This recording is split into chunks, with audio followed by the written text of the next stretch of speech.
Shane Guse. He is this episode's guest on Guitar Players in Isolation. Shane started his career off at a very young age, touring the country with his family band.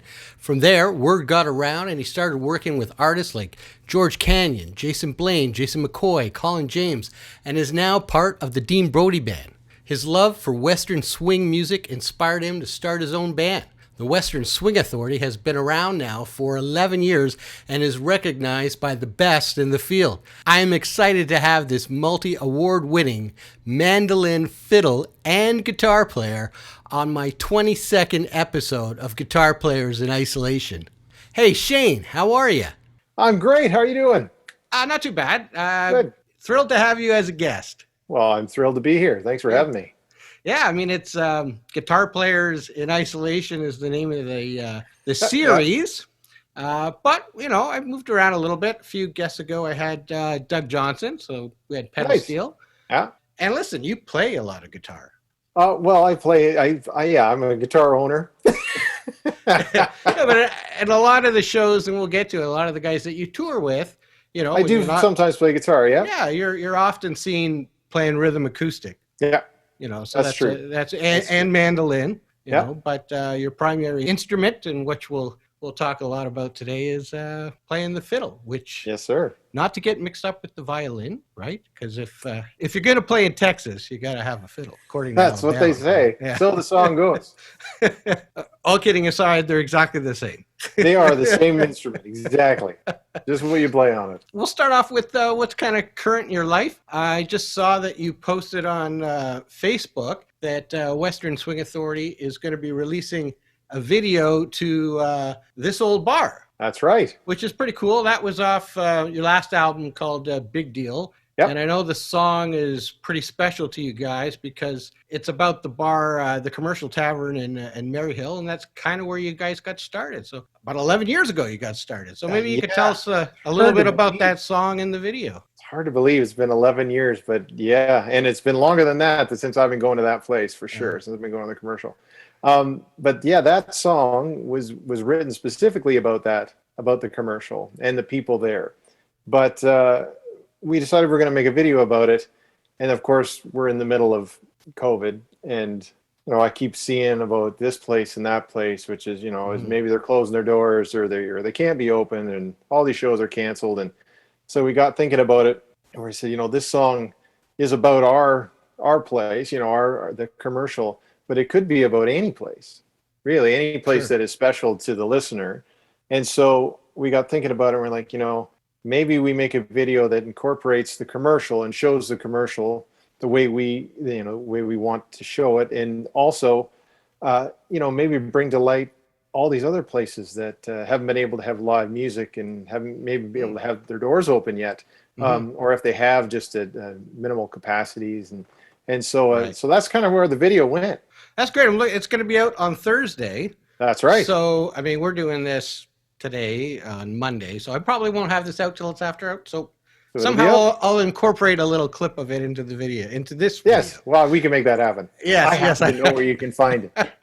Well, I'm looking forward to seeing it. It's a great song. Though the faces have faded, the ghosts are apart. Of the bones of this old country bar. This old bar, this old bar. Music and memories live on in our hearts. You know, you had a ton of guests. I mean, that album's been out for a few years, so you've had chances to talk about it. But you've had a lot of guests, and some of the guests have been guests on my little program, which is kind of cool. You know, Jason McCoy was on it, and I know Jason Blaine wrote a couple of the tunes that were on it. He actually he didn't write anything off of Big Deal. He guested on Big Deal, one. But he did write. He wrote a song called "All Dolled Up," which was the title track from our second album. Right. And then we also wrote a song called "Old Dance Floor" together, which is on the Now Playing album. Ah, cool. So, yeah, it all interconnects. I love kind of the focus on kind of Ontario guys. everybody, There's even a if lot they, of Ontario guys there. yeah, even if they moved to like Nashville 20 years ago, there's still all this good Yep. bonding between you guys. Well, it's, a lot of those, it was, everybody on that record is either somebody that, we worked with closely or we were inspired by, Yeah. I guess. So, look at it that way. So guys like McCoy and Jason, Jason McCoy, Jason Blaine, George Canyon, like these are all people that we Sure. played with and worked with. Obviously Paul Weber and from the commercial, but then we've got Ray Benson from Sleep at the Wheel on there. Yeah. That I want was, to talk about that. That's for sure. that was that was one of the coolest things for me, for sure. So Sleep at the Wheel's my favorite band, I think, probably ever. So Yeah. so kind of, and Jane Monite for Stacy was that was a big one. So that whole record was it was a different way of making a record. All those guests in it. It makes it it's a different process and it takes a little longer, but it was worth it. So your bandmate, the lead singer of Western Swing Authority, is you've known her for a while, We've been seen about town. So it's your wife. It is my wife, Stacy. You got two wonderful children too. So we do, yeah. And you're out in Kitchener. Is that where you've been? Yeah, Waterloo. Yep. Yeah, we've been here. Yep. For how long? Time. Did you grow up there? I grew up in Waterloo. Okay, I did. Okay, great. But Stacy is originally from Niagara area. Oh, okay, great. Fenwick. Yeah, my daughter's in Laurier now. Well, she's on online Laurier, but she lives there because you can't get internet here to get there. No, I'm just joking. But yeah, she's out by you. I don't know why, but we agreed. Yeah, that's part of the experience, right? Yeah. But you and Stacy have been doing something pretty damn cool since the beginning of this lockdown. Every Friday at 5. You've got the Honky Tonk Cocktail Hour, which is great. It's the two of you on a couch, and she's playing a little ukulele and singing, and you're doing a guitar and a little fiddle. And it's you know what? It's kind of kept us sane through all of this a little bit, because everything, as you know, I mean, there's not a lot of shows happening. No, and so it's that week that everything got shut down, that first week we were supposed to be playing at a place in town, just the two of us. And so we said, we got, they got shut down. They called us. They said, look, we can't be open. So fortunately your gig's canceled. Yeah. So we decided, well, you know what, maybe we'll do an online thing, and then we'll put up a virtual tip jar, and whatever we make, we'll split it between us and the venue. And so that's what we did the first week. And it was great. It turned out really good. And we had a great group of people come on, and some of these people have been following us now for 30, I think we're in our 31st week. Yeah, and no, you've been religious about it. I got to. We have been religious about it. The first 15 weeks we did it, we split the tip jar with a different business or charity local to Waterloo.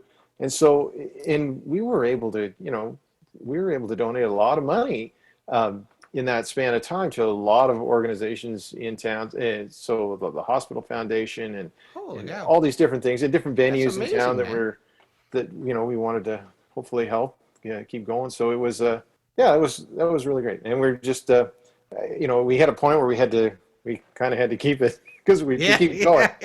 But the lockdown's staying a little longer than you expected. Now, now the donations got to go to your kids. Yeah, well, you got to pay for lunch, right? But exactly. So who does the promo for this thing? The posts. I mean, these things are amazing.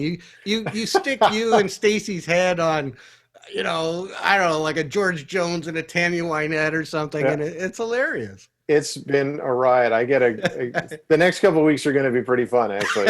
So is that you? Are you the one? It's me. I'm the one doing all that. Yeah. And you got some Photoshop skills there, buddy. Oh, thank you. It's I get a giggle out of that. Usually sometime around Monday night, you can see me on the couch with my phone, just kind of giggling to myself as I'm trying to tweak things. No, they're really good. They're really good. I think my favorite one, was the Grandpa Jones and Minnie Pearl. Yeah, how many people?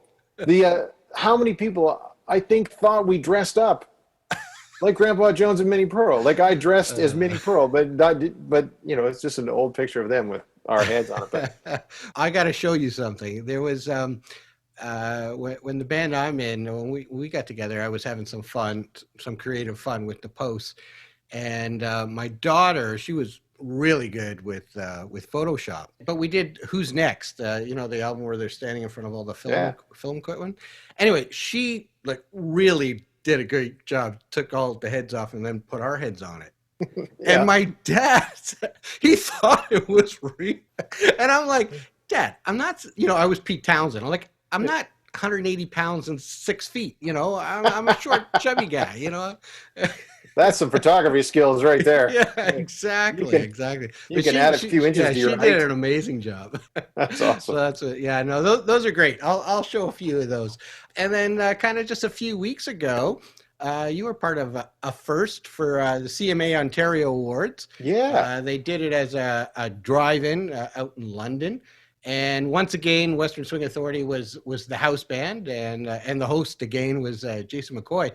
Yeah. And listen, I wasn't there, but I was lucky enough to see a few clips because great people like Patty and Peter and Dave Woods, were shared some of their phone videos, and it was great. It was.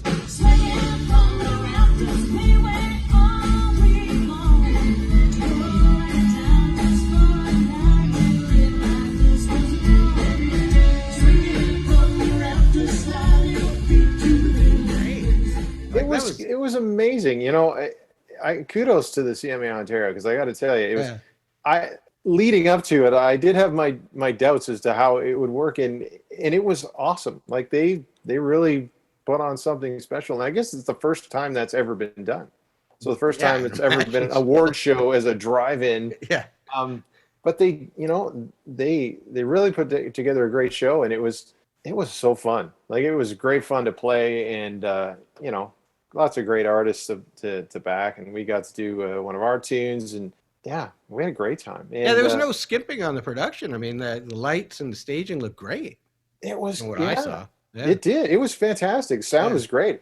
In some ways, it's like outside sometimes is better for sound, really. When it gets outdoors, you're not fighting the acoustics of a room. Yeah. And we had a great time. And the weather was a little wet and a little chilly, but it didn't stop us. We had a good time. And so give us a little behind the scenes, because all the other performers, you were backing them up. So given COVID, I mean, how did that work out? Did you get time to rehearse with the artists? So what happens, and it's sort of the same every year that we've done it, which I guess we've done it every year, and so it's Western Swing Authority, and then Wendell Ferguson is with us as well. Right. Yeah. And so we get all the tunes ahead of time. They tell us, oh, this is the song we're going to do. Everybody charts out what they need to chart, and then the day of the show, there's a crazy schedule. So we load in at like 9:30 in the morning, and then at 10:30 they start a sound check rehearsal schedule where basically you have a different artist on stage about every 15 to 20 minutes. So they walk on, they do their sound check, you run their song once or twice, they're off, next one comes on, and you just do that, take a break, and you just do that all day, and you usually finish this up kind of mid to late afternoon. You stop, have dinner, change your shirt, and you're on to do the show. Oh, that's great. Well, you guys are like, the whole band is basically made up of all the top players in the country, really. Oh, so if you guys can't handle it, then there's really nobody that could. So I mean, that wasn't your first drive-in. That sounds no. But for people that don't know, you've been touring for many years, brought in by your buddy and a previous guest of mine, Jason Barry. You play in the Dean Brody band.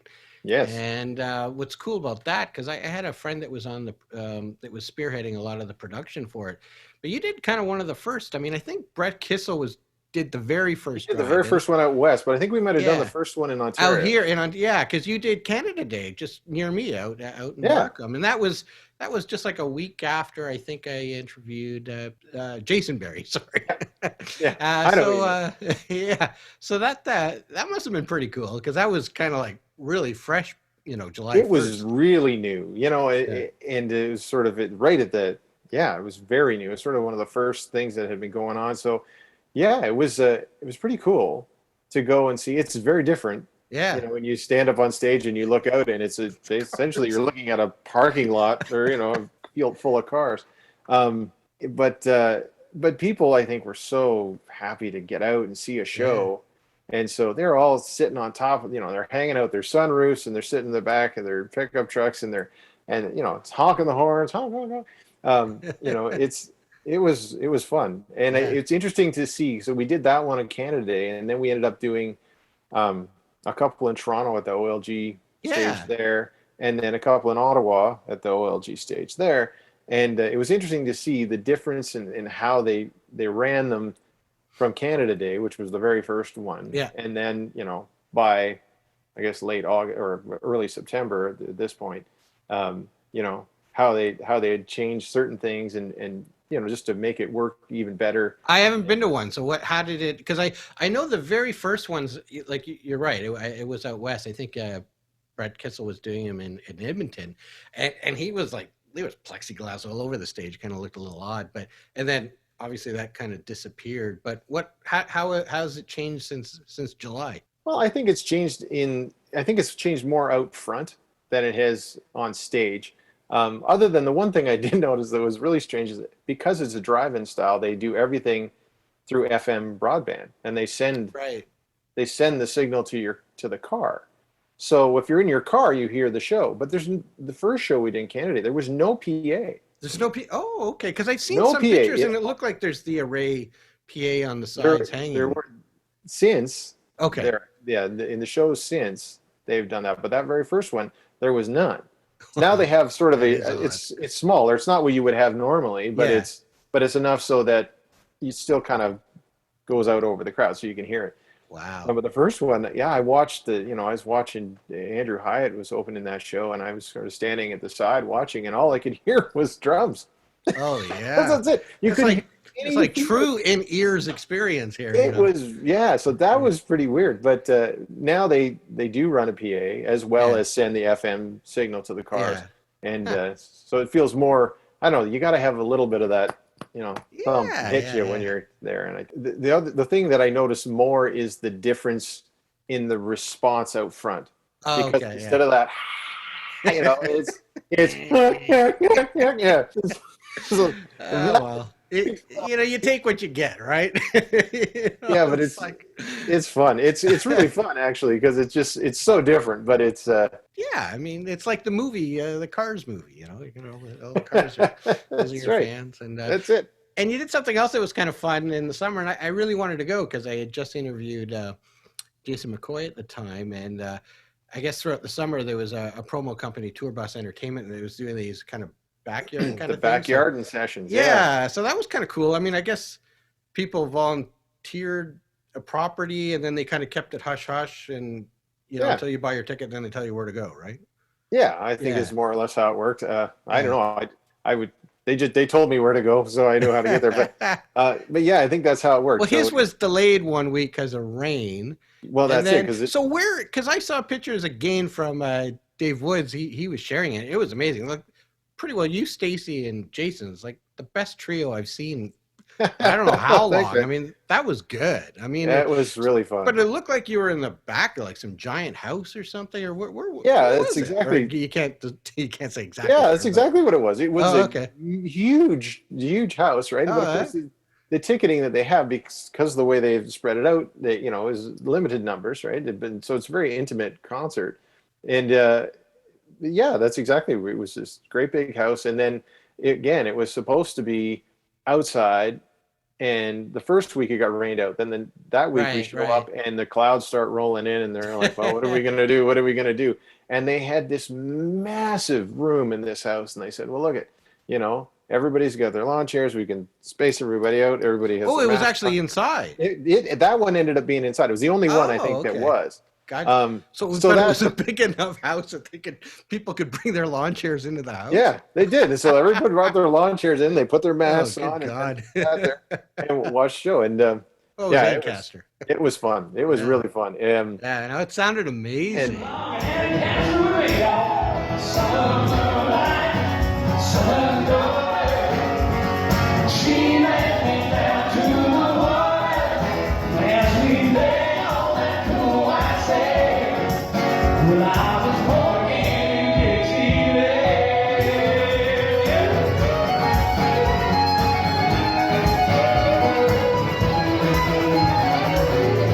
McCoy I don't know. He's a riot. You know, Yeah. I've played on and off with him for, oh man, a long time, Yeah.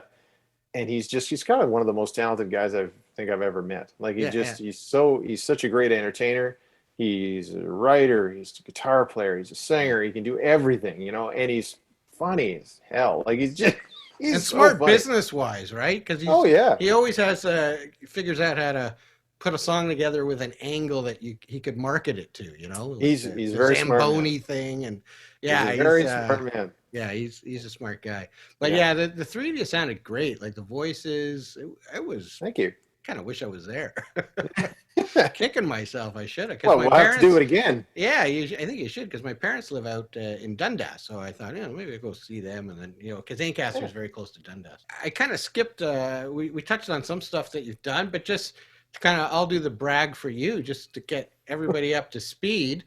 You won the CCMA Fiddle Player of the Year for 5 years.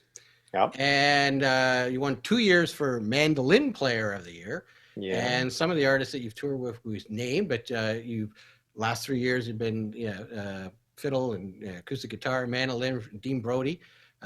Mentioned Jason McCoy, Jason Blaine. We mentioned Deric Rutan, incredible songwriter too, which I discovered through my interviews how talented of a songwriter he is.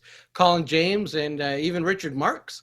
And of course, the founder of the Western Swing Authority. So let's go back and figure out how this all got started in your life. I reached out to Wendell, who you were just working with. You said at CCMA Ontario. Oh well, and he goes right back to the beginning. Yeah, he did. He did say he kind of first met you at 12, 13, but he kind of got me up to speed that you do come from a serious musical family, the Gousey family, your mother, your father, and your sister. You toured all over the place, and you've opened up for people like Roy Clark and Bill Anderson, Milton Berle. So let's get into it. Yeah. What did I say? No, Milton Berle. That's I did. Okay, I thought maybe I messed up it's the one name. of those things that seems. Huh? I was there, and it still seems like an odd thing to say, but so that sounds like an amazing childhood. It sounds like something like Tommy Emmanuel. Yeah, it was. It's just what I knew. I guess I got in. Really, it's my grandfather that got me into playing music. He didn't play.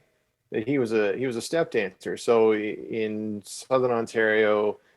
Step dancing, fiddle playing, that's sort of the, there's a whole circuit of contests and events that happen. And you could go spend every weekend and go to a contest, which as a kid I did for a little while. But he loved fiddle music and he always had fiddlers around. He actually did a bunch of guest spots on the Don Mester show back in the day. Wow. So he was a farmer, but he was, I guess the first year they had the first Canadian Open contest, he was the guy that won it.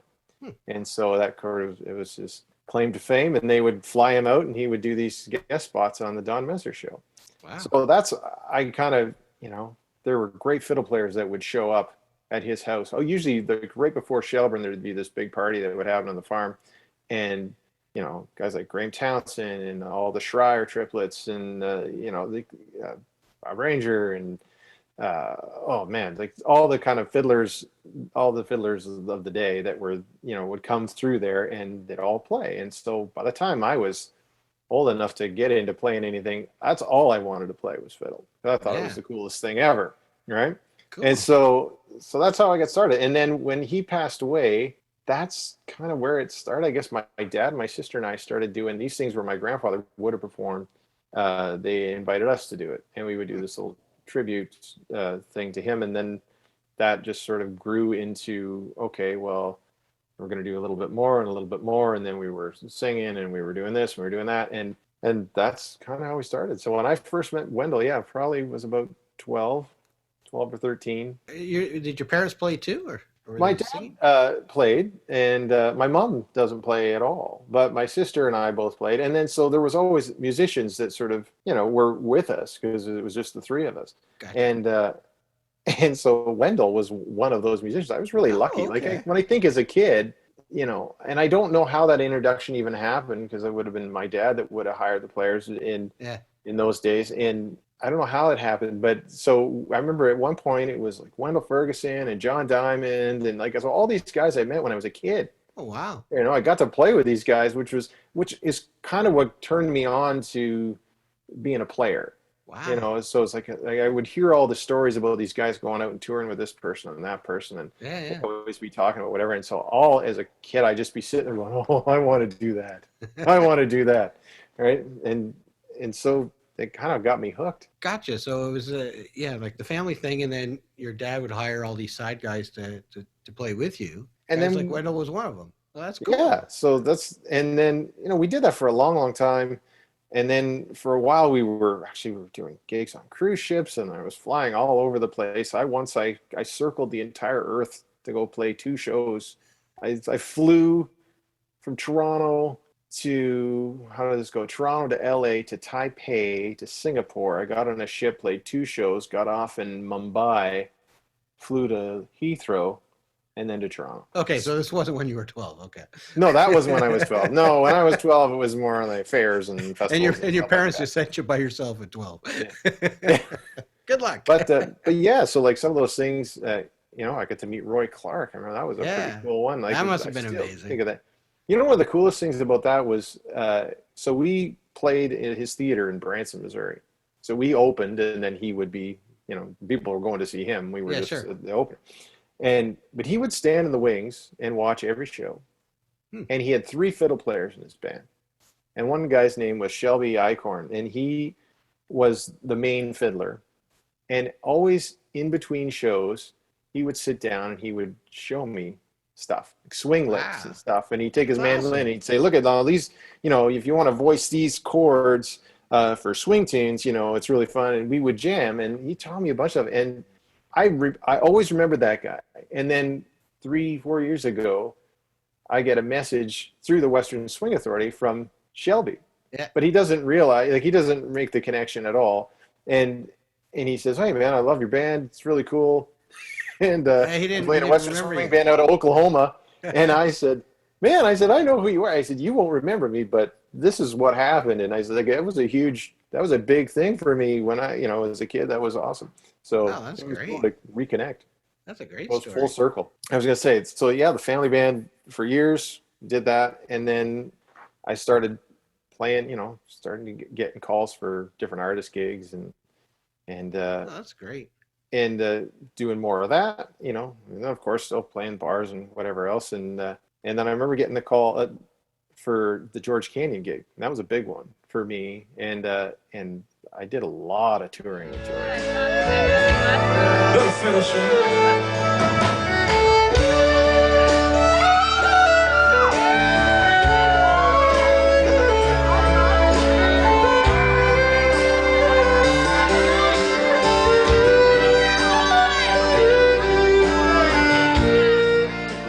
A lot, and subsequently put me in front of a lot of people that I wouldn't have met otherwise, and opened a lot of doors. Actually, no, I guess John Landry, that might have been one of the first artist gigs I did. Or actually, I was talking to Jason Blaine, and he said Jason Berry kind of influenced him to come to Kitchener, and then you guys kind of met up. That's when I met Jason. And both of you went to play with John Landry. Yep, that's when I first met Jason, and he was just a kid.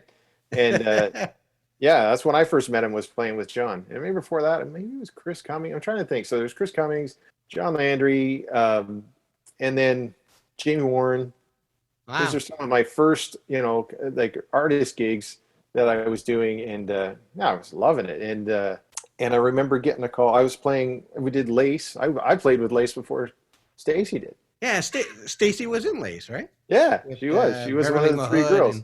Wow. She was one of the 3 girls, but originally there was 3 girls, and there was one of the one girl was, Stacy ended up replacing one girl very, very early in. Okay.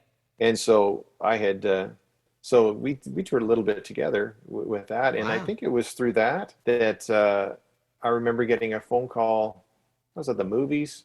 I was going out the next day, I think, or the day after that, to go play with John out in Dauphin. So this would have been maybe 99, something like that. And I get this call, and it's Jason McCoy, and he's like, "Hey, what are you doing tomorrow?" I said, well, I'm so nothing, I guess. Is what I'm saying. I need to be in Dauphin the next day. He goes, well, I need you to be in Dauphin. If you could fly to Dauphin tomorrow, I guess my fiddle player is sick and can't do the gig, and we're playing the main stage in Dauphin. So can you come do the gig? I said, well, yeah, but like, what's the set? Like, I don't know the tunes. And he's like, oh, don't worry about that. I'll get you everything you need. I said, well, and thankfully, I had Honky Tonk Sonatas. I already had that album, and I loved that album. So that I kind of knew, or at least I knew the tunes. And he said, oh, no problem. So he said, just fly to Winnipeg. There's a ticket for you. You're going to fly to Winnipeg tomorrow, and you're going to land at this time. And an hour later, we're going to land there, and then we're going to get in the van. And we'll go to Dauphin, and I'll give you all the tunes. So I land in Winnipeg, and I wait, and I've got my Discman, my Sony Discman, and I'm sitting there waiting, and he shows up and he hands me 2 CDs. He goes, all right, here you go. And I listened to the tunes in the van all the way, whatever, it's 3-hour drive or whatever it is. And we get to the hotel. He says, all right, well, why don't we meet in the breakfast nook in an hour? I'll run the set. I was like, holy crap. Way to go, man. And I was just jumping in. I was crapping, but it ended up being a great thing. And we did meet in the breakfast nook, and we went through, and then I stayed up all night just making sure I had everything solid. And then we played the show the next day. It went great. And I ended up playing a ton with them after that. And that's that was the first gig I ever played with them, the first time I met him. I'm guessing kind of like some of the other people like that we've mentioned, this kind of bonding and getting to know all these other artists kind of came through Cedar Tree, I'm guessing, right? Yeah, and those early ones for sure. Yeah, because it just seems to be, and I'll admit, I didn't know how special of a place that studio was to Canadian country music until I started doing these interviews. But it's just name after name seemed to come through Kitchener, and you were there, that's where you lived. Yeah. And, I guess, your name got out there, and it was like, boom, boom, boom. Like there's just so many artists that were coming through that door. So how did you get into working with them and doing recording? So working with Rick, that's a fine question. It might have been, I'm trying to think which came first now. I remember meeting John Landry. This is so before John Landry had a deal, before he made a record, a friend of mine, he worked at a place called World Access here in Waterloo. It was a call center. And he was perfect because he was bilingual, and he worked with a buddy of mine. And he said, man, I got this guy who works with me, and he's a country singer, and he's great. He said, you got to meet this guy. You guys would hit it off. It'd be great.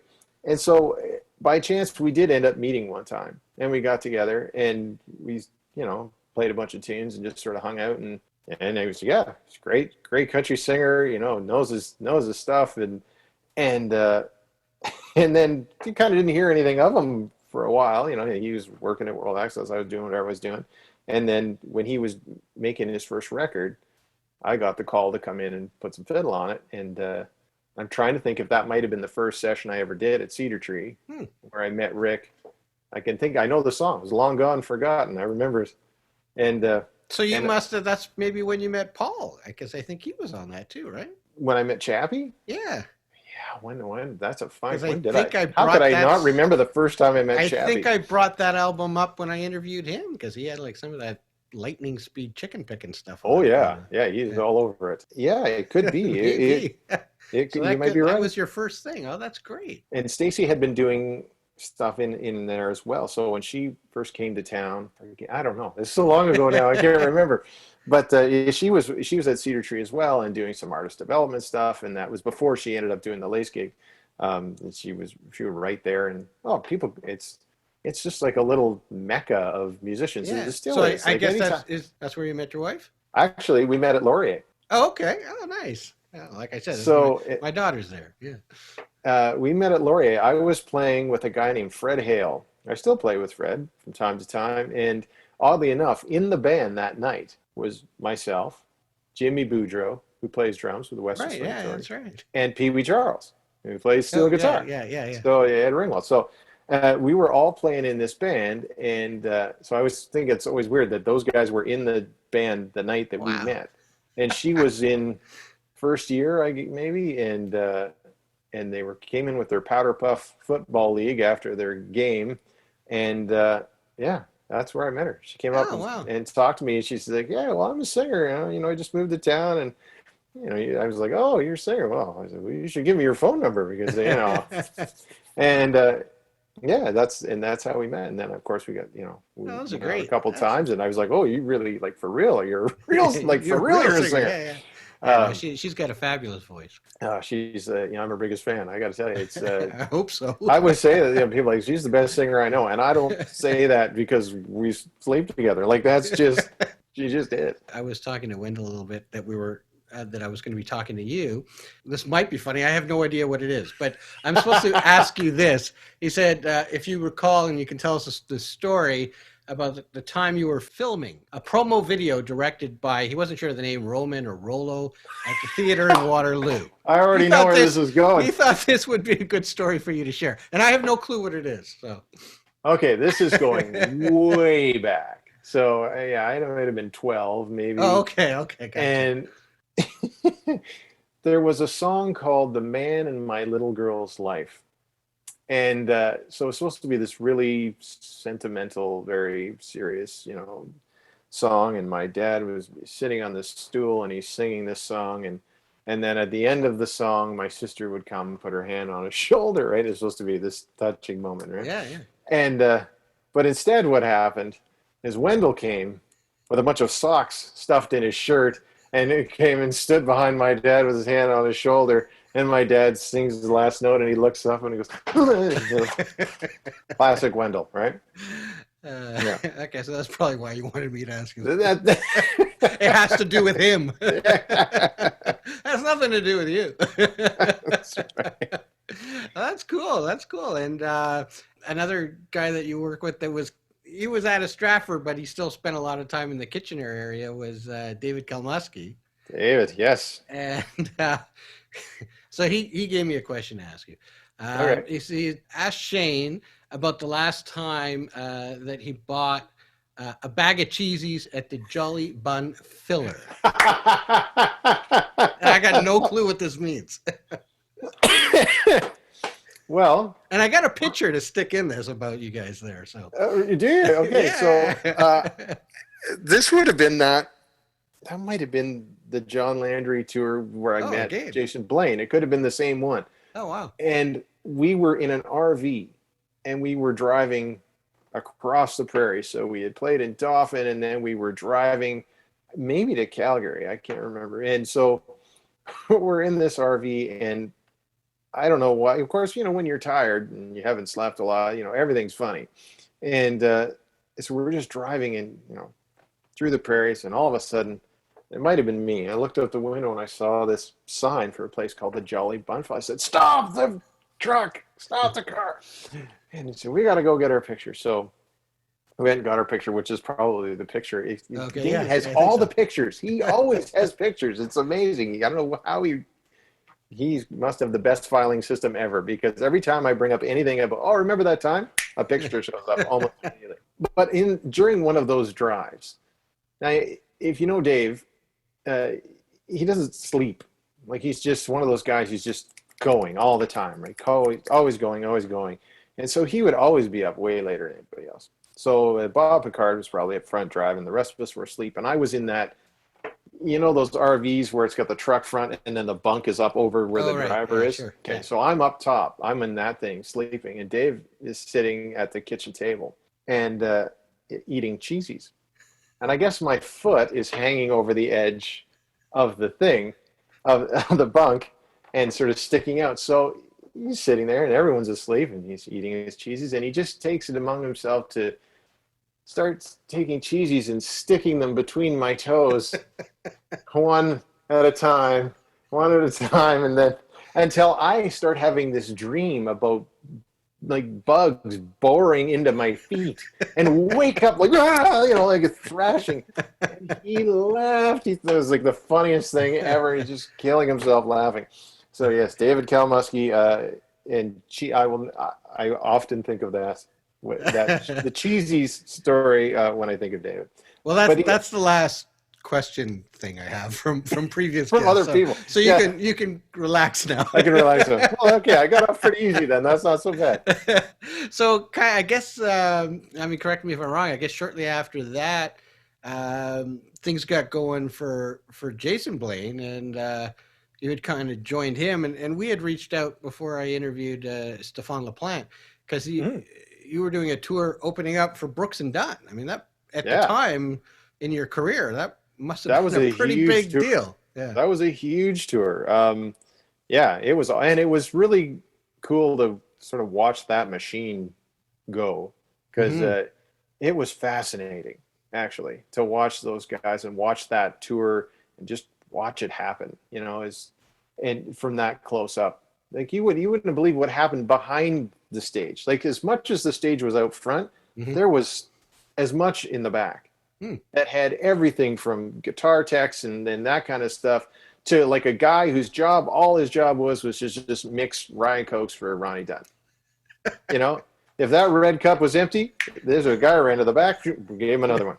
Like, it was fascinating. It was really, it was great. And I mean, killer. Like, every song's a massive hit, and nobody really sings a country song like Ronnie Dunn anyway. Yeah. So it's just, it was really cool. You must have learned a lot on that tour, just watching those guys. Yeah. Oh, for sure. And you watch those things, and you just kind of, oh man, God, that'd be awesome. I want to do that someday. You're playing that stage, you're kind of doing it. So it's pretty cool. You're playing to their audience, so that's pretty cool. Yeah.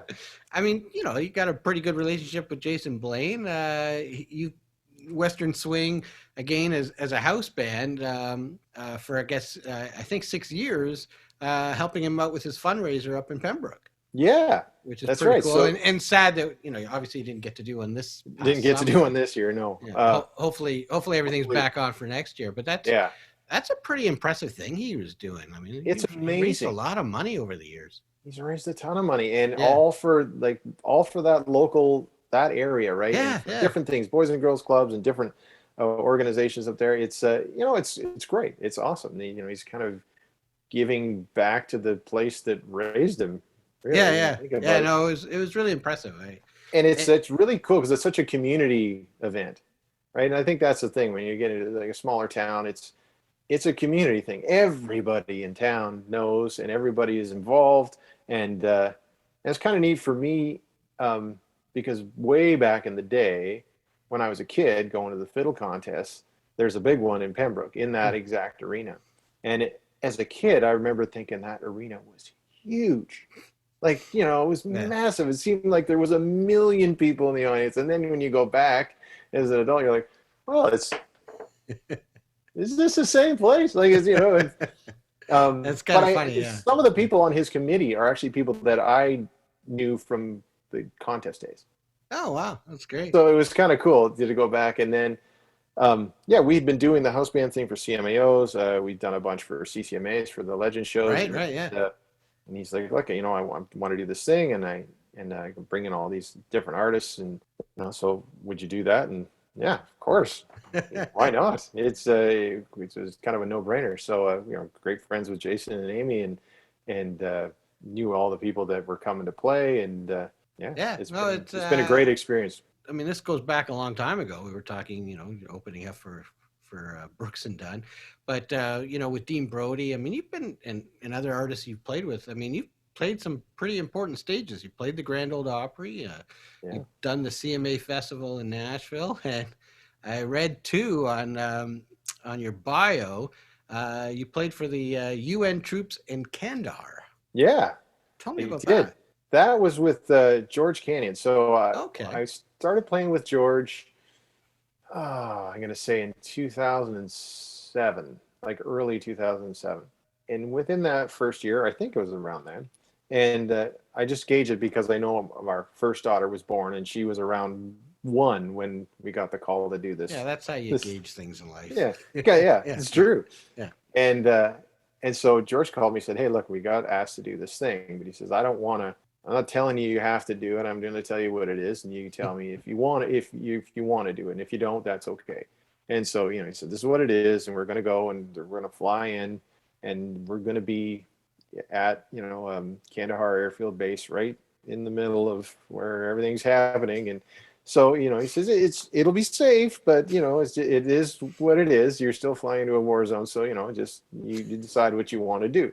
And so I talked with Stacy, but I really wanted to do it, and I'm really glad I did. It was kind of one of the it was a great thing to go and do, like a great experience. So they flew us out, and we were, man. Well, first we went to Camp Mirage, and we did, I don't know, so I guess it's a secret base, but it's not anymore. So I guess I can say it. But and we played for people there, and all the troops there, and then they put us in this Hercules, and they fly into the Kandahar Airfield Base. Wow. And when they fly in, they have to fly in evasively. So when they fly in, they're going, right, because just in case anything's trying to shoot at them, then they're never going in a straight line. So you're just like, we get there, and it was so hot the day we played. So we were playing this, like an outdoor stage in what they call the boardwalk, sort of this common area in the middle of the base where all the troops from no matter where they were from could come in, and there was different things they could do there. Sort of their place to hang out. And it was so hot the afternoon we were sound checking. I had my fiddle out and I was playing, and all of a sudden my E string just went boom, and I was like, oh, my peg slipped. So I went to tune it, and it just boom, and I looked closer, and the binding on my string had melted. Oh, jeez. It melted from the heat. Then I was like, oh my gosh. So I had to take it, and I changed the string, and then I had to play the rest of the sound check hiding in the shade because it was so hot. It was just melting. It's funny because when you were saying the extreme heat, that I was just going to ask you, what was the tuning like amongst the band? It must have been just a nightmare. Well, I can say playing with George, I had some of the most extreme temperature variations in playing. But sticking with Kandahar, so anyways, we go to play the show, and before we go, they brief you on everything. You have to carry a helmet and a flak vest with you, and they were all the time. What an experience, man! And they took us out, and like I got to drive a tank in the little practice area where they trained guys, and they showed us all around. They were really good to us. But they brief you. They say, look, we get a lot of rocket attacks on the base. He says, now they're not really, they just sort of set them up out in the hills and on a timer, and it just shoots in our general direction. So it's fine, but they happen. So when that happens, this is what you do. And so, okay. So that's why you have to carry this stuff with you everywhere you go. So we're walking on stage. Like, I'm not kidding. They're like, hey, everybody, it's Canada Day Entertainment. Here's George. And 3 rockets hit the airfield the minute we're walking on stage. And everybody goes, and the MPs come over, get on the ground. And we're laying on the ground, and I'm thinking, holy crap. And holy cow, you had a Kiss concert beat there, man. Yeah, it was, and again, it wasn't super close to us, but it was close enough. You heard it, and I had my in-ears in, I could still hear it plain as day. And then again, everybody gets down, and then when nothing else happens, they say, "Okay, get up, go to a bunker." So we're hauling ass, right? We're getting to a bunker. I mean, everybody else there is like, this is every day for them. This is day, right? So they're, having a cigarette. Oh, great. I'm probably going to miss the last half of the concert now because I got to, I have shift or whatever. But we get to the bunker and we waited out. And then an hour later, they say, okay, it's all clear. And we go back out and we play the show. And it was awesome. Okay, and nothing else you've ever done probably compares to that one. No, but it was amazing because the one night we played, so one of the places there they called the Canada House. So again, it was sort of a place where all the Canadian troops would sort of hang out, and so we did a jam there one night. We set up out in the kind of the front of the structure, and we sat there and we just played tunes, and anybody that was there that had a guitar or whatever, they could sit in and play with us, and so got to hang out and talk with bunch of the people that were there, and it was very eye-opening. It was a great experience. Wow, that's amazing. Yeah, it is, and you made it home safe. So that's made it home safe. The fiddle didn't melt. It was good. Stacy And was then happy. like a year later, I played New Year's Eve with George in Calgary, and it was outside. It was about minus 25. It's like, it just doesn't seem, yeah. But no flash bombs there. No flash bombs, yeah. Although the gig right after Kandahar was the first, that was the first gig that Pee Wee did with George. He joined the band right after Kandahar, and we played somewhere out west. I couldn't tell you where it was. And at the end of the show, they let off fireworks, and everybody in the band went, yeah. You I was guys like, were like, ooh, I guess I'm a little jumpy. But yeah, I guess. Wow. So I was reading in some of your other credits, it said TV work. So I was kind of looking around. The one thing I could see was some sort of movie documentary you did, Gift of Giving, which included people like Bare Naked Ladies and Great Big Sea and Carol and Don Johnson. What was that about? I couldn't actually find it, but it's the title. Yeah, that actually, I wish there was more footage of that out there, because that was a really cool special. So that was it was more than one. It was like a series. No, it was a Christmas special. Oh, okay. And then had all these different acts. And that, again, I was playing with George at the time, and we in his band we ended up backing most of the people on that show. Wow. Obviously not Great Big Sea or the Bare Naked Ladies, because they are a band, but but so Carolyn and like all the artists, the individual artists that were on the show, we backed them. I remember it specifically because Jason Barry was doing the audio for that. Right, shoot. Yeah, he does. So he was recording the audio, and he called me. He said, "Look, so there's a song with Carolyn. You're gonna do. It's just gonna be piano and you and her." I said, "Okay, that'll be pretty." And he says, "That's great." So I said, "All right, no problem." And then I'm out on the road doing a tour with George, and when we get home, we're doing this thing like 2 days after we get home. He calls me. He says, "Yeah, she says she really wants cello. You've got a cello, right?" And I said, "Well, like I own a cello, but," and he said, "Well, yeah, I think, you know." So I said, "But I don't have it with me, and I don't really play the cello, and it's just piano and cello and her." And so I was freaking out. So he said, "Oh, you'll be fine. It'll be good." So I get the tune, and I get home, and I grab the cello, and I just live with it for, like we do the day of rehearsals, and I played the cello that day of rehearsal poorly, for sure. And then that night I went back to my hotel room, and I just stayed up. I'm sure the poor person that was in the room next to me, because all they heard was the same song over and over and over and over and over again while I worked out this cello part so that I wouldn't screw it up the next day.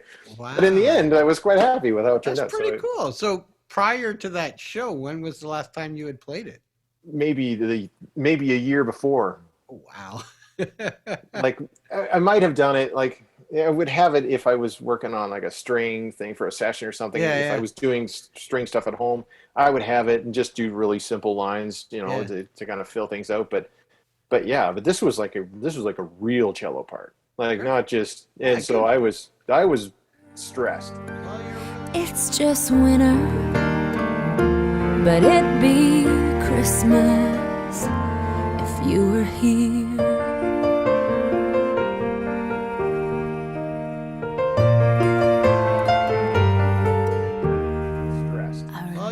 Pro. But it worked out in the end. You take the challenge and you do it. Yeah. Was there some other TV work? Because you seem to have that credit there was tons. Oh man, we did a ton of TV specials, like tons of them. But you weren't like acting. You're just no, not acting. Yeah, you're in. Yeah. No, they were music specials. Yeah, they were all music specials, right? So a lot of Christmas specials. For a while there, I think I was on every Christmas special that CMT ever did. So I would get calls from people go, "Oh, you're in Whistler." I'm like, no, that was 2 years ago. "Oh, now you're in such a," I'm like, no, that was last year. So every year there'd be a new special, but I would somehow end up involved in it in some capacity. So I was in a lot of Christmas specials, and then I ended up in a series of an episode of Anne with an E, that the Anne Green Gables series. It's on Netflix, and they're in CBC, and they, this guy called me. He's like, "Yeah, they need somebody that can play violin," and basically you just go and they're gonna put a piece of music in front of you, you just play it while the scene happens, and then but it's just gonna be playing in an earpiece, so you just sort of play along with it. You don't have to worry about knowing it too good. So all right, so so I did, and then they really go, but they have to dress you in all the period clothes, and so you have to go and get all suit fitted for all these clothes, and then I got to make your hair look like whatever it was in the day. And apparently my hair's not very cooperative because, man, I had about 4 ladies working on my hair trying to get it to go down in this weird alfalfa kind of part. Yeah. So I could look like I was from the 1800s. So when I interviewed Paul, we chatted a little bit about how Western Swing Authority got started. But since you're the founder, let's get into that on how you came up with the idea and how you got the band together. I mean, we touched on it that you actually were involved with some of these people very early on in your career. I think I knew everybody in the band. I had played with everybody in the band at some point, individually. But I didn't. But we'd never played as a band. As I mentioned earlier, I loved Western swing music. Sleep at the Wheel was like one of my favorite bands ever, still is. When I was a kid, my parents had those old reel-to-reel tape machines, and they would put. My dad had they had a whole collection of music on there, and they would play it when they had parties and whatever. And so there was a recording of Cherokee Maiden that Merle Haggard cut that was on there. And it's an old Cindy Walker tune that Bob Wills and the Texas Playboys were probably the most noted for playing it. But Merle, who was a big Bob Wills fan, he cut it. And so I don't know why. That's something about that song resonated with me, and I just loved the beat of it, and something about it, and the recording, and the Johnny Gimbel playing the fiddle. It was great. But I didn't know anything about it because I was just a kid. And then later I kind of, I looked up who it was. I said, oh, Merle Haggard. So that gets me into Merle Haggard. And I go down the rabbit hole of Merle Haggard and become a huge fan of Merle Haggard. And then I realized that, but this isn't a Merle song. Like, Merle's a songwriter, but this isn't one of his songs. He did this because he likes Bob Wills and Texas Playboys. So then down that rabbit hole I go, which then, it's like Milton Brown and Spade Cooley and all those guys. And that era of music when Western swing sort of became what it is. And I was like, oh, this is amazing. But, all the recordings, of course, are very old. And then I discover Asleep at the Wheel. And now I'm like, oh, here's a band that's doing this right now. And they're doing it, and they're really doing it. They're doing it with a little bit of, oomph. And it was like, it just blew. I was like, okay, this is the greatest thing I've ever heard. Because it's all the things I love. It's that swing, but it's still country, but it's tons of fiddle, and it's like all these things I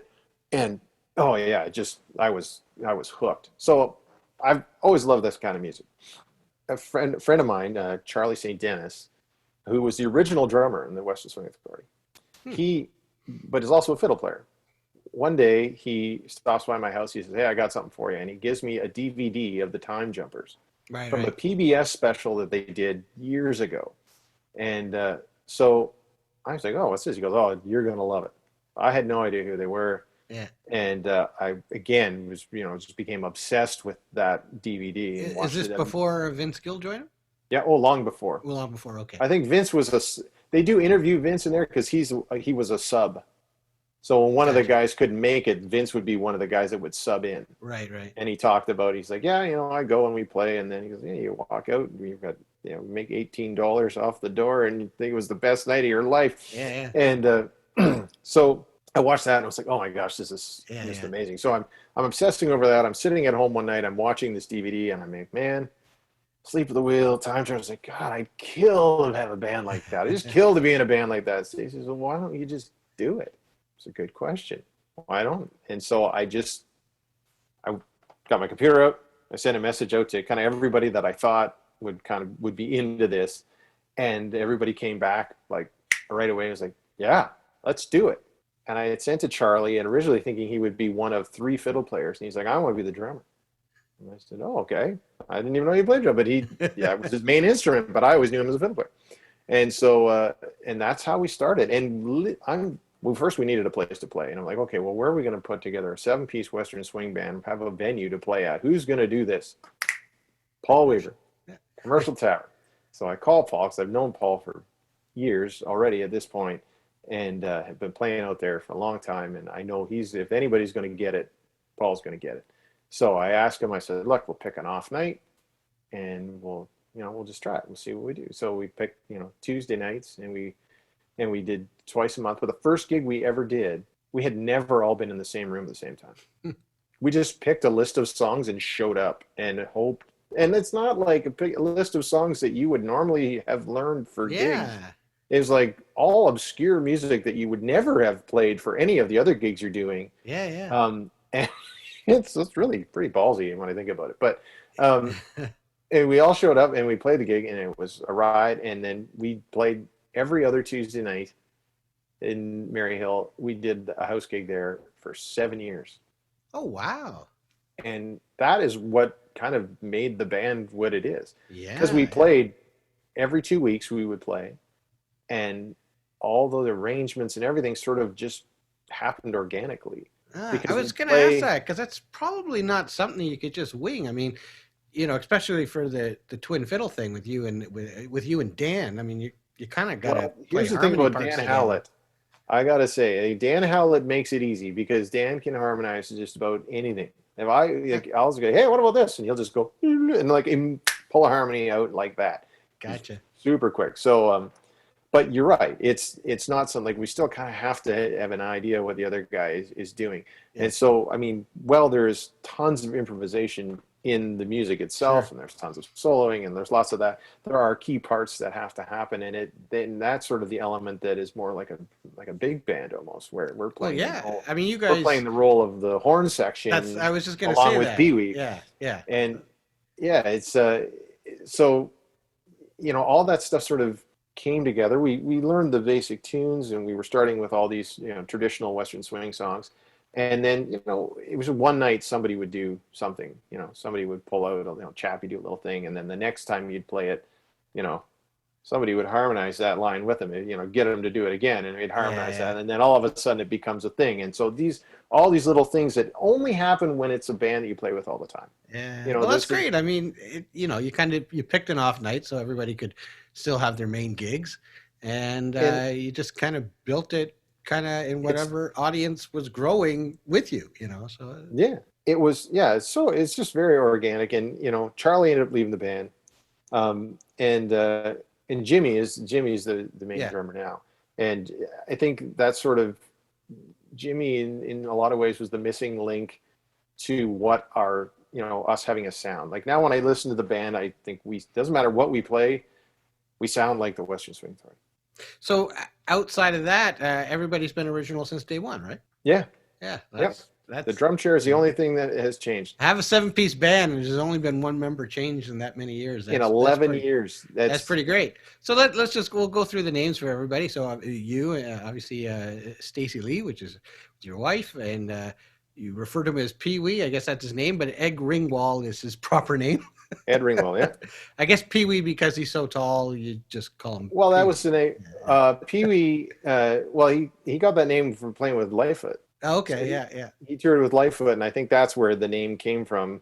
And so Pee Wee Charles. I'm not sure, but I think Pee Wee is because he was so tall and gangly, so that's why they called him that. And then Paul, we've talked about Paul, Matthew Lima on bass, and Dan Howlett on the other fiddle, and then Jimmy Boudreau. Yes. Yeah. Sorry.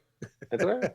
Yeah, I say Craig Bignell also was the drum chair for a short time too. Okay. So there have been 3 drummers, but Jimmy's definitely been the longest standing drummer. And you know, I got to say, like, to have, you know, I often look at it and I'm like, we must be insane.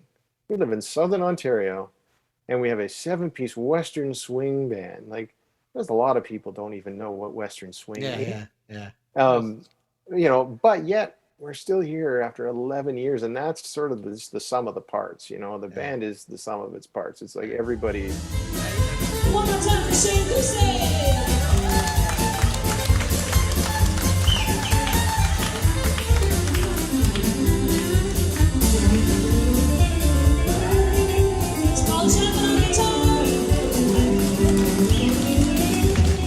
You've done a great job. I mean, and the 2 biggest kind of names, I guess, in that music that are still playing, which we've named, the Time Jumpers and Asleep at the Wheel, both know you. You know, they both know of the band, and which is kind of crazy. You know, we've talked about it on your album. You did some work with Ray Benson. I guess taking a trip. I guess one you've probably been there countless times, but Stacy got to sing with the Time Jumpers. Yes, that was yeah, that was something special, I got to say. So we're going to we just went for a vacation. It was just a personal trip. It was, yeah, because it was January, and we're like, oh, we want to, That's we the wanted best to time go to go. I've been there so many times in January. Yeah, because that's the time, we're like, well, there's nothing going on in January, and we really went to see the Time Jumpers. That was one of our main things. But I also wanted to go.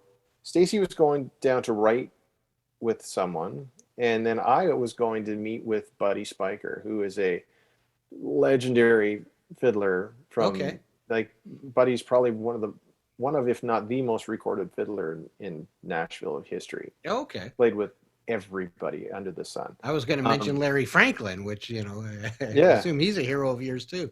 Oh yeah. Larry played with Sleep at the Wheel for a long time. I didn't know that. Yeah, he did. I think every fiddle player out of Texas at some point maybe has played with Sleep at the Wheel. I'm not sure, but there he did a long stint with them. So anyways, Buddy Spiker, well, also I don't think he toured with Sleep at the Wheel, but he's on some of the recordings. I was going to meet with him and kind of spend a day just picking his brain and trying to get as much as I could, because he's just kind of an idol of mine, and he's been, I've known him for a long time and just been very good to me. Excellent. Great fiddle player. Anyway, so we're in Nashville. We want to go see the Time Jumpers. We end up talking with Jason and Amy. So Jason Blaine comes into the picture again, and he's like, well, he says, and by chance he knows the owner of Third and Lindsley because his daughter met the guy on the beach when they were on vacation in Florida and started talking to him. And Jason's like, who's he talking to, this guy on the beach? And she's saying, my dad's a singer. Blah, blah.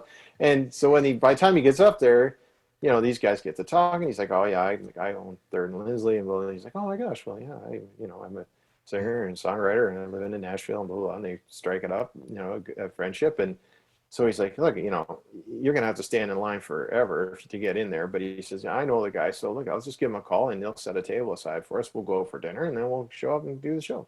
So we do. So we go for dinner. We have a great dinner, a couple of bottles of wine. We're having a good time. And we show up just in time. We get our seats, and we're in the friends of the band section. Yeah. And the first set happens, and it's everything I could have ever wanted it to be. I've seen them a few times myself. It's loving every minute of it. It's like, this is fantastic. And they finish the set, and the owner comes up and he goes, hey, you guys want to go back and meet the band? I'm like, yeah. But prior to this, before we leave, I'm looking on the Jumper schedule, and I don't see them listed as playing at Third and Lindsley in January. And I'm thinking, oh man. So I can't see where they're playing. So I happened to have friended Andy Reese on Facebook. Oh, okay. So I send a message to Andy Reese, fully expecting to never really get a response, because I'm sure he doesn't have a clue who I am. But I say, hey man, my wife and I are coming to Nashville. One of the main reasons we're coming is to see you guys, but I don't see you on the schedule here, but I thought you played every Monday night. And he sends back, he's like, yeah. He goes, oh yeah, we're there. He says, we're only not there on the week of Christmas and New Year's, but otherwise we're there. And I said, oh, great, awesome. Well, we'll definitely be there. And then he sends another message back immediately after that. He goes, aren't you in the Western Swing Authority? And I'm just like, huh? That's a small world in this, in that kind of music. But that's still right? it's just I've been listening to these, you have to remember, I've been listening to these guys on that DVD that Charlie gave me, obsessed with every note on that DVD. He's a great player. He's a killer player. He's amazing. Yeah. And I said, well, yeah. I said, that's kind of really cool that you know who we are. He's like, oh yeah, I love your band. So when we get asked to go back, we meet the band. Well, see him, and he right away is like, hey, these guys these guys from Canada, they got a band, they're a great band. You got to get these guys out to play. But of course, the other guys don't have a clue who we are or what. And but everybody's super nice. Sure. Andy's introducing us to everyone. We have a great hang in the back, and he keeps saying, you got to get him out to play, And we're like, no, you don't. We're here to see you guys, and this is awesome. This is just really cool. We're happy to just be listening. As we're, it's the break's just about over. They're about to go back on, so we're walking out. And just as we're walking out, Kenny Sears grabs Stacy by the shoulder, says, what are you going to sing? And she's like, so, she's like, I'm just trying to think of songs that, I won't, There's not a lot of words. I don't have to think about it too much. And so she says, well, I could do this. And he's like, all right. He said, well, a couple songs will call you up. So sure enough, they did. And That's great. So you didn't come up with it. I didn't get to go out and play. No, I didn't have a Okay. fiddle with me or anything to play. Right, okay, yeah. But yeah. and it's weird getting up and playing somebody else's fiddle. You know, Yeah, I it's imagine like so. it's like using somebody else's hands. So she gets up and kills it, and it's great. So we have video of it of her. That's awesome. You know, Yeah, I've seen it, which yeah. is me taking the video. Like, yeah. I tried to find somebody new, but I found out that wouldn't do. 'Cause I'd rather be alone than with somebody new. And it's all your fault when I'm a grandma. If my grandkids don't call me a grandpa, I'll just tell them it's all your fault. So did Stacy ever get to play with Don Sears? No, Dawn had passed already at this point. Okay, yeah. yeah. So no, she did meet her though. Oh, that's great. Yeah. She Yeah, did get to meet her. I was lucky enough on a couple trips that when I saw the Time Jumpers, she was with them, and like just a golden voice. Yeah, so that would be somebody I would imagine Stacy would have loved to have had the opportunity to sing with. Oh yeah, for sure. That would have probably been the top of the list. Yeah. We did. We saw her playing with Vince. Yeah, she toured with Vince for a while. She toured with Vince for a long time, and when he played at Rama, we went to see that show, which is one of the greatest shows I've ever seen. And she was in the band, and Paul Franklin was in the band too. Right. That was right around the time the Bakersfield thing came out. Always, yeah, him and which was fun because we went with Ed, like we went with and Kathy, so we weren't sitting in the same spot. So, and Ed was over kind of to the right, on stage right, and we were more stage left. And he comes running over before the show. He's like, just like a kid at Christmas. He's like, Paul Franklin's playing in the band tonight. Paul Franklin's playing in the band tonight. That's great. And but the cool thing about, and here's the cool thing about Ed, because Ed has done a lot of things. Yeah. And he never talks about it. Like he never really, he'd be the last person to ever brag about anything, and you'd never know unless it comes up in conversation. But so we finished the show finishes, and we're talking, and we're like, oh man, that was so great. He's so great. He goes, yeah, hang on a minute. He goes to the front of the stage, and one of the guys is packing him. He goes, is Paul still here? And the guy says, oh, I don't know. He's probably in the back. He said, just tell him that Pee Wee Charles is here. He'd like to talk to him. And he came out. Oh, that's great. He's like, hey, Pee Wee. And he's like, I'm like, oh, of course. Yeah. Steel players got to have the special bond, right? Yeah, well, that's true. It's true. Yeah. But I mean, guitar players are a dime a dozen, but fiddle players and steel players are, that's, I don't know about it's kind that. of a unique family you guys probably have amongst each other. So talking about the Time Jumpers, I guess one gig, they were not available, and you got the call to play a party. Yeah, I kind of do that. but I had it because I interviewed Paul, so I kind of knew the story. So you got to play a party for Garth Brooks. We did. It was for Bob Doyle, really. It's Bob's manager. Yeah, okay, yeah. It sounds better when you say the party. Yes, well, Garth was there. Yeah. And it was a very surreal moment. There's certain things when your career and you do it, and while you're doing it, you're kind of looking out going, I can't believe I'm actually doing this. Yeah, it must have been a little surreal. Like the guest list must have been pretty incredible. The guest list was nuts because it's all the people that I kind of normally would be sitting in the audience watching them. Yeah. And they're sitting out front watching us. Well, they're not sitting. They were like dancing, and they were having a great time actually. But it all happened so fast, like crazy fast. So Stacey and I are sitting at home one night. Kids are in bed. We're at the end of the day on the couch, just kind of mulling over the day, and my phone pings, and I have a message from Jimmy Mattingly. And Jimmy is a fiddle player for Garth. Okay. And so we know Jimmy for a couple different reasons, but Stacy had worked with Jimmy on a few different things. She had done a series of shows with a girl named Ashley Lewis, who's a bluegrass singer, and Jimmy for shows that followed you. And Jimmy was her producer and was there playing the show as well. So met Jimmy, and then she ended up doing some sessions for Jimmy as well. He sent her some stuff to play on or to sing on. And so he calls, and he's a big advocate for the band. And he says, he's in call. He sends a message. He goes, hey man, he goes, this is going to be kind of last minute, but he said, I got this gig and I think it'd be really good if you could do it. But it's kind of last minute, but let me know what you think. It's on this date. Are you guys even around? I said, I am. I said, Stacey and I are. I said, I'd have to check with the rest of the guys, but what's going on? And he says, he goes, they decided kind of last minute that they're going to have this party for Bob's birthday. So Bob Doyle, who is the Garth's manager from day one. He's the guy that put a second mortgage on his house to kind of finance that, pushing that career, and obviously paid off in dividends. And so he says, they're having this party for Bob, and he loves Western swing. And so he wants to have a Western swing band at the party. And I'm thinking, in my mind, I'm like, couldn't you throw a rock in Nashville and find somebody that could do this? But I'm like, okay. And he says, so they asked the Time Jumpers, and they said, they couldn't do it. So they were trying to figure out who they'd have. And I said, well, I know a great Western swing band. They're from Canada, but, you can bring them down. And I was like, yeah. I just said yes. I said, yes, we'll do it. He's like, all right, well, I'll have, so. Don't even check with the other guys. Yeah, I'm just like, I'm assuming everyone's going to be okay with it. Yeah. So, and so I get a hold of everybody and say, hey, like, what are you doing? Like literally a week and a half from now, what are you doing? Yeah. And so I call everybody, and they're like, well, if they have a gig, they're like, I'm sure I can, as soon as I tell them what it's for, they'll be fine. I can get out of it. And so it all kind of all works out.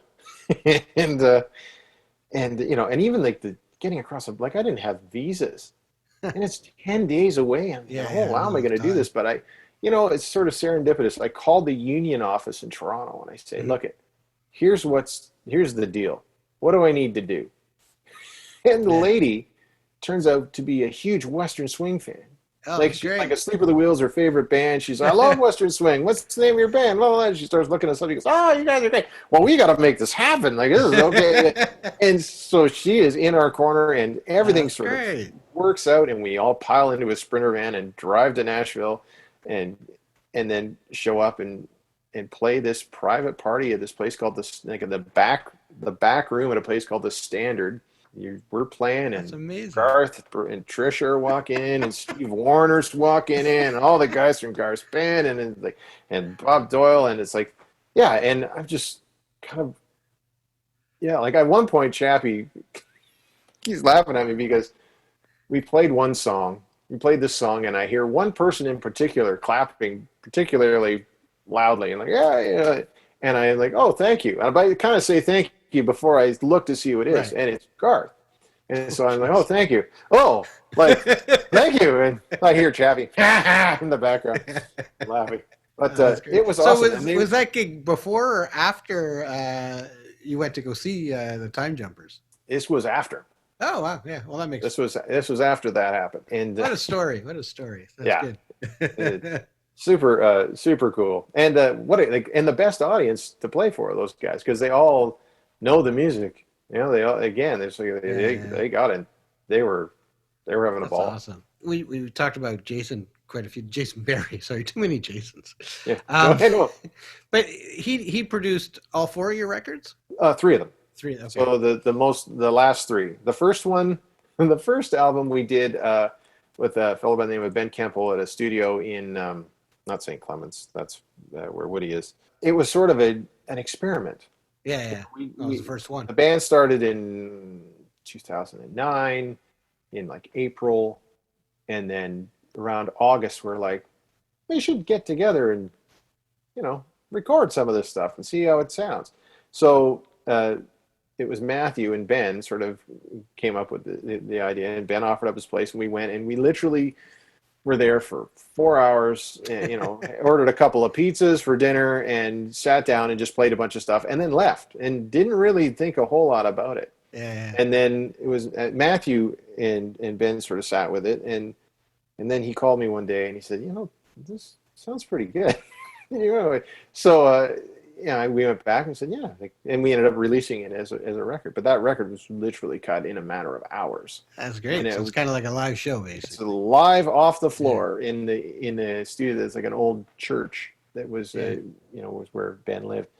And Jason did the other ones. And then, the next ones came up, and I was playing with Jason on a gig, and I was talking about doing another record, and he was like, well, what do you do with me? I'd like a crack at this. And I was like, well, I said, I didn't think you'd even want, like, I didn't figure this would be really on your radar. And he's like, no, he's just, are you kidding? No, I think it'd be a blast. And so, yeah, we've done 3 records with him. And well, now it's going to be a little more difficult. You gotta fly out east. Yeah, I know, but that studio out east is really awesome. Yeah, it really is. good. Yeah, he did a little tour for me. You've been out there, I'm assuming. I have been out there and have done some work out there, and it's amazing. Probably better to time it in the summer. Yeah, probably. But, so usually what I do with guests is we talk guitar gear, but what I would like to do is, since you are also a guitar player, like we've said, you do a lot of rhythm on acoustic. So take it from a guitar player and give us kind of the Coles, not the Coles notes, the fiddle for dummies kind of a thing for us guitar players. I mean, I kind of got a few basics that, a violin or a fiddle is in fifths, where guitars in fourths, and you've kind of got something a little special. You've got a 5th string on yours, so I do. So maybe you can talk a little bit about the basics of the violin compared to the guitar, and kind of what makes yours a little bit more special. Sure. Well, like you said, so they're kind of backwards to one another. So if you are in the guitar and you're strumming down, right, you've got the E, A, D, G, and it's the opposite with the fiddle. So if I held my fiddle like a guitar and went down, it would be G, D, A, E. And and then on mine, I also have a low C on mine as well. So actually, mine is sitting right here. Oh, great. Yeah, let's check it out. There it is. Look at that tiny guitar. Look at that thing. How can they be so expensive when they're so small? So see the headstock a little closer to see the where the 5th is. So okay, 3 and 2. Yeah. Oh, so this is the low C up here. And so normally this would be the standard, and then the low C here. So back in the day, when guys like Vassar Clements and Johnny Gimble and Bobby Hicks and Buddy Spiker were playing 5 strings, lots of times they were regular 4-string fiddles that they took a drill and drilled another hole in the headstock and just put a 5th string on it, like refitted a different bridge. Like they weren't making them specifically. Yeah. So I had, for a lot of years, I played a Zeta electric and a 5-string, and for a short time, I even played one for one of Mark Wood's Viper violins, which had 7 strings. Yeah, I've seen those. Yeah, they got frets on them too, I think, don't they? They can. They get frets or not, and different. You can have up to 7 strings. It's really low. It's really down there. But I really wanted an acoustic 5-string, and so I was looking for one. There was one builder in particular that I kept seeing show up, and I thought, well, that might be the guy I should start looking for, and it just was just way beyond my ability, my means to do it. Mm-hmm. But somebody else it was Tanya Elizabeth from that time. She now she plays with the Avett Brothers, but at the time she was with a group called the Ducks, and she said. She had just gotten this fiddle from this guy named Barry Dudley out of Monroe, Georgia. And so I said, well, I started asking a bunch of questions. She's like, he's the greatest.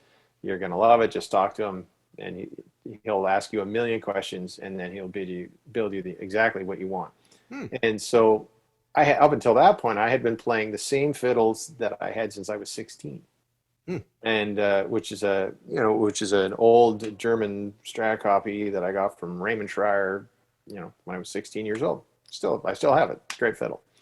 But I wanted that 5-string, and I wanted something that really, I don't know how to describe, like the woodier the tone, the better, And so I called Barry, and he asked me a million questions, right down like what kind of wood, how do you want the 5-string, what kind of bridge, what kind of pegs, what kind of this, what kind of that, how do you like it set up, and send me some recordings of the sound that you really love, and when you describe what you want in the sound of a fiddle, send me some recordings of that. So wow, we talked for weeks before he ever did anything, and then he built it. But I was still really nervous because I'd never bought an instrument that I had never played. Yeah. That's just, and they're not cheap. So I'm like, well, I don't know. And he said, look, I'm going to build this. I'm going to send it to you. If you don't like it, you just send it right back. I'll give you your money back. Okay. he said, I've never had anybody send one back yet. Yeah.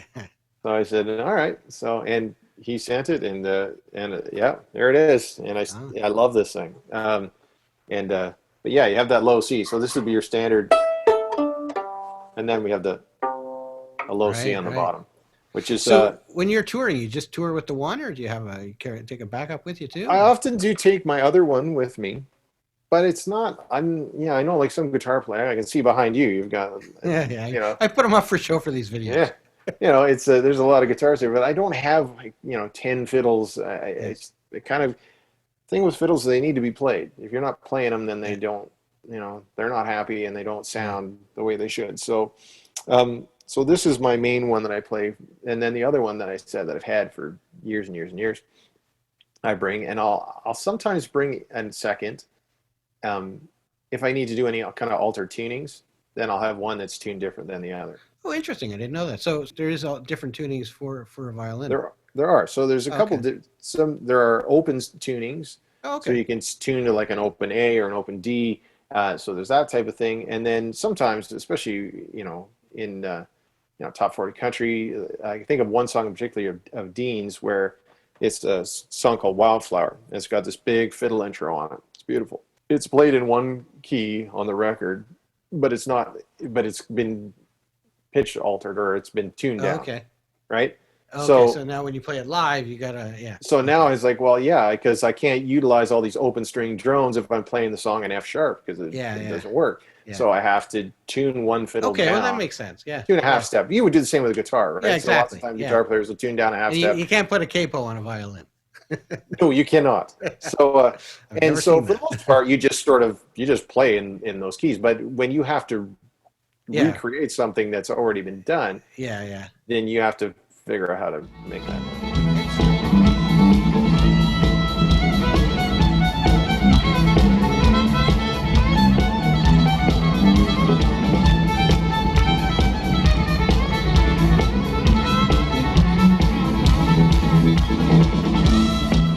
And strings now is, well, probably for the longest time, it's steel strings. That's what's on there, right?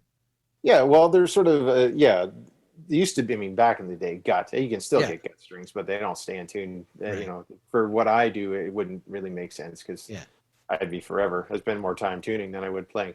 Right. But so mine, I play the Dario Helicores, and they're a steel string, but then they have a composite wound around them so that it kind of softens them a bit. They're not quite as sharp. So they're all wound, even the high E? The E is not. The E string is not, but that's the only one. Okay, interesting. And so I find, classical players will like a violin that has a lot of more bite to it. So a bit more top end, bit more right there, more point, because they need it, because they're sitting with 25 other violin players all playing, and you got to cut through. Yeah. Fiddle players like as a rule, like a darker tone. Like a darker tone.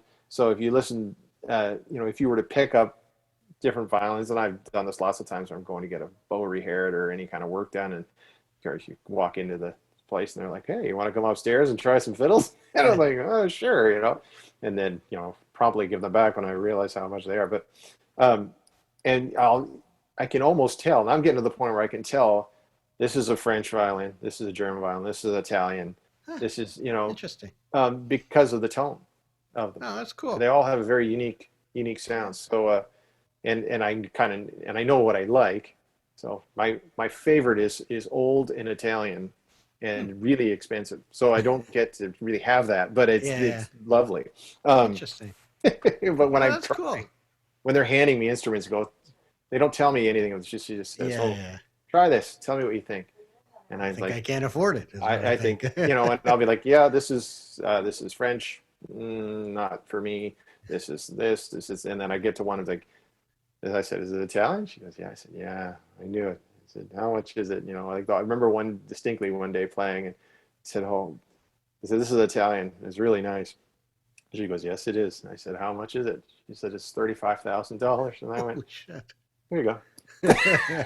Which even in the world of violins is not even that outrageous. Like I know some of these symphony guys, it's like mortgaging a house. They're worth That's incredible. what I'd find interesting, if you can touch on it, because like I said, you do play guitar. It's obviously fretless, but the fretboard, size is so dramatically smaller than obviously a neck on a guitar. Yeah. So your spacings, and I'm just Very kind of different. guessing. I've never played, but the spacing's got to be incredibly small, like the amount of room to go for a half note step. So Yeah. maybe if you can touch on that, like Yeah. So the way I look at it is more that on a guitar, it's incredibly big. Yeah. You have to travel. There's like, Yeah. oh my god, right? To me, because my world is the fiddle. So to translate to the guitar, it's like, but the place you really notice it the most, I find, is when you see guitar players that play mandolin. Yeah. That weren't mandolin players before and only guitar players, because they never spaced. Their fingering to me is completely bizarre, with the exception of Paul Chapman. Yeah. Paul Chapman plays a mandolin like a proper mandolin player. He's a great mandolin player. Yeah. But the spacing, so if I was to, how do I describe this? So if you got your four fingers here. Yeah. So in first position, I think of it like this. You can get two notes out of every finger, right? Okay. So you're kind of working up the neck. So if you're starting your A, then your first finger can play B flat and a B. Then your second finger is going to be C, C sharp. Third finger is going to be D, D sharp. Then your fourth finger is going to be E. And if you want, you can shoot it up to an F. And then after that, you're either moving to the next string or shifting up the neck. Gotcha. And so it's a little bit different, because even just to play just a basic scale on a guitar, the way it spaces out is so different compared to violin. It's a whole different. And the tuning, you brought up mandolin. I mean, the tuning's the same. So I guess with the similar spacing and tuning, it's a natural to play. A lot of fiddle players will play mandolin for sure. Yeah. It's the natural go-to, and and I think it's great, actually. I think as a fiddle player and as somebody that would teach, I often encourage people to pick up a mandolin, if for no other reason than to learn all these different chord voicings. Because when I play double stops on a mandolin, on a violin, I often think mandolin chords. Gotcha.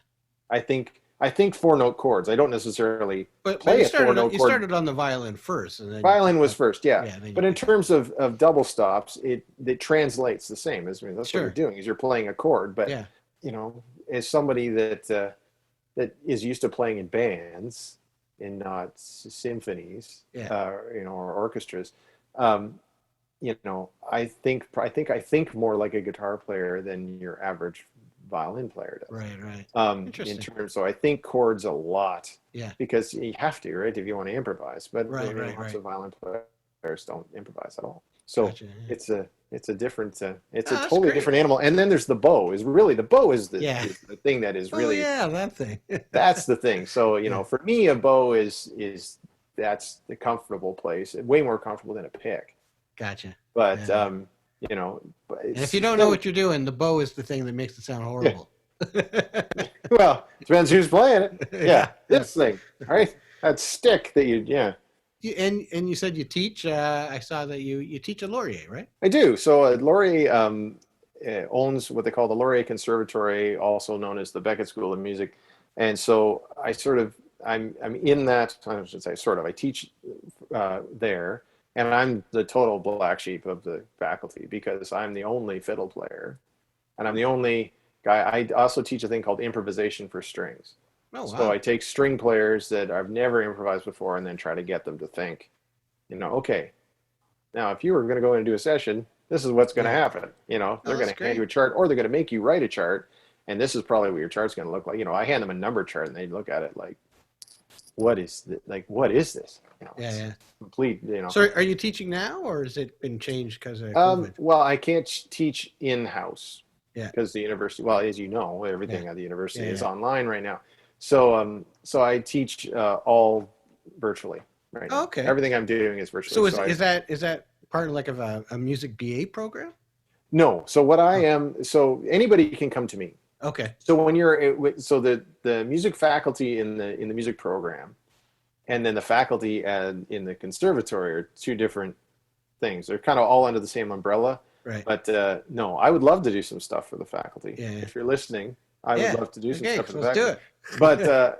But it's so that's a different, so kind of two different buildings. That's sort of, they still work together at times, but so the difference is that, you know, if you can only take lessons from Jerzy Kaplinek if you are in the music program at Lauier, and you are doing a performance degree and violin is your instrument. Yeah. Whereas anybody can come and take lessons from me. Right. So I get a lot of adult students. I also get, you know, people that come in and then, you know, are my students for a while, and then they go through right into the program at Lauier. Oh, that's great. Listen, it's been a blast talking to you, and it's kind of a cool thing to get a little bit of a sight on a different instrument than guitar. Yeah. I'm honored to be the first fiddler in isolation. Yeah. Well, anyway, hope to see Western Swing Authority live sometime soon, and yes, and meet you non-virtually. Yeah, yes, in person. Well, actually, I'm in and out of Kitchener Waterloo quite a bit now because I gotta, you know, pick up and then deposit my daughter. Exactly. All right, man. Well, take care. All the best. Yeah, thank you. If you are still watching, then I trust you've really enjoyed this interview. A huge thanks goes out to Shane for taking the time to chat with me. I really enjoyed chatting about his amazing career and hearing all those great road stories. This was my 22nd episode. A huge thanks goes out to all my guests. I am truly having a blast doing these and look forward to doing many more. Please subscribe, hit that bell notification button, and leave a comment. I really want to hear from you. I should have another interview out in about a week or so. So until then, take care.